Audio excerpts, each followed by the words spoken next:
Hare Krishna, welcome back to our Swadhyaya Reading Retreat Labs. So today we are going to continue our daily enrichment series. So let me share my mind map what we have covered so far. So this is I call it Art of SAP. So that is Sambandha, Videya and Prayojan. So in that title, we have started a new series, Gita daily series, last week, and we are now reading the book one for that, and it is based on the book which is written by His Grace Chaitanya Charan Das Prabhuji. And now we are continuing with the first book. And if you have not read about it, I will recommend to buy the book and read it from the same book. And also, I've written a blog regarding those 6 books. You can find it out using this medium, and you can go to my channel. And in that, there is a book, there's a blog I have written here that is 6 books, yeah, 6 Gita book series you must read, reflect, and apply in your life. Yeah. So this is the blog, and in this blog, I talked about all the 6 books. Okay, so all the 6 books are here. So we are started with the Gita for Daily Enrichment, the first series of this book, and it is available in the Kindle, Amazon as well.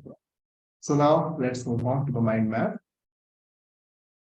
So in this book, we have total 6 themes. So now we are going, continuing with the first theme of the book, that is going through life's reversals. So in that theme, we have again, these are the chapters have been already covered, chapter 2, chapter 4, chapter 5, all the things are covered.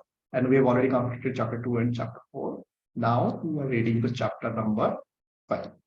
And in this series, and yesterday, we talked about verse number 23 of chapter number 5. And now today we are going to read from verse number 29 of the chapter number 5, right? So the title says Krishna's ways not always pleasant, but always benevolent, right? Now let's try to understand. Before we go to the book, we will see the actual verse and its translation. And let's go to Vedas first, which is based on Bhagavad Gita as it is by His Divine Grace A.C. Bhaktivedanta Swami Prabhupada.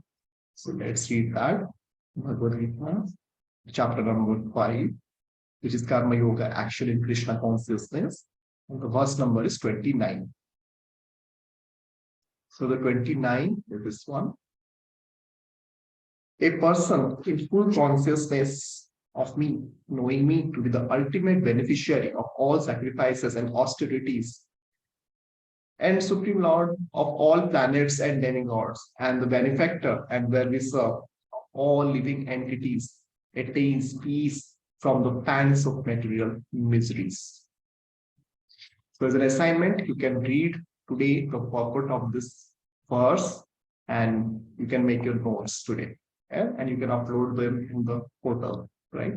Learning management system we are using, you can upload your reflections, your realizations, whatever. Now let's move on to the book itself, and we will be going to read today the same book. And let's move on to the series Kindle, and we will go to that particular topic. The good part in Kindle is that wherever you are living, and from that you will be continuing. So yesterday we completed the verse number 10, and today we are going to read from verse number 29. So 23 already we have read. 29 we are going to read today. Okay. So it says Krishna's ways not always pleasant, but always benevolent. Okay. So what is the meaning of a benevolent? Anyone can say? You can type in the chat. Yeah. Okay, good. So you can see the technical meaning is well-meaning and kindly. Okay, often organized serving a charitable rather than a profit-making purpose. So benevolent form. These are different. It's an adjective, and the meaning is well-meaning and kindly. Yeah, that's the meaning, right? Now let's continue with this. When things go wrong, and disrupt our lives.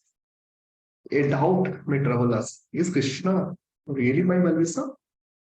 While dealing with such doubts, we need to be carefully grasp the difference between the pleasant, that which feels good, and the benevolent, that which yields good, right?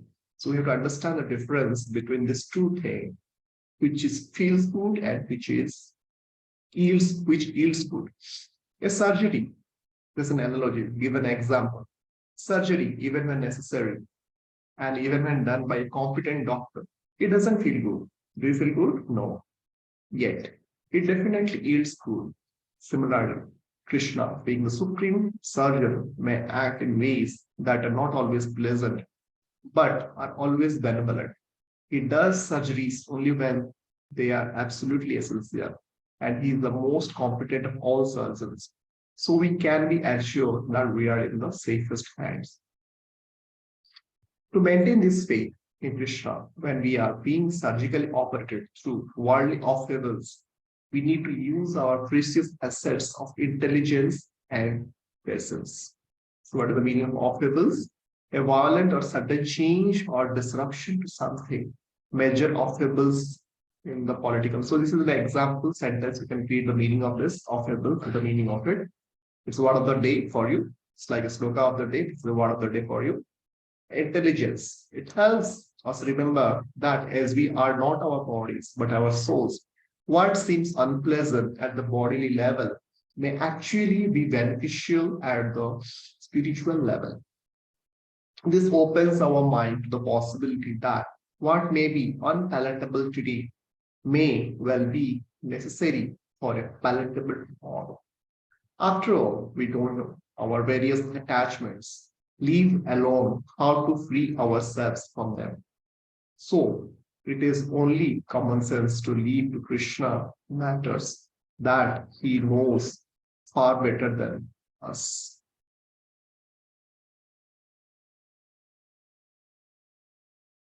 Go to next paragraph. So we talked about intelligence and patience. So next paragraph talk about the patience.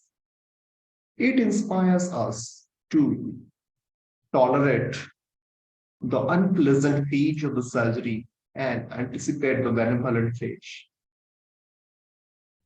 thereby nourishing our devotional optimism.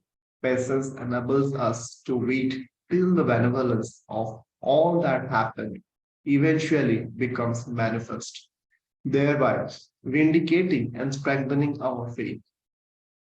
When we thus meditate on Krishna as our greatest well-wisher, then, as the Bhagavad Gita 5.29 indicates, no worldly disturbance will be able to steal away our peace. Again, we will repeat the verse, the translation basically.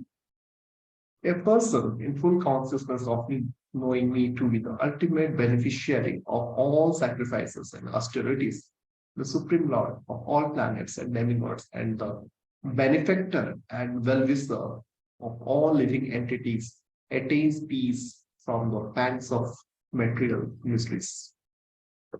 So we will stop here for today. Hare Krishna.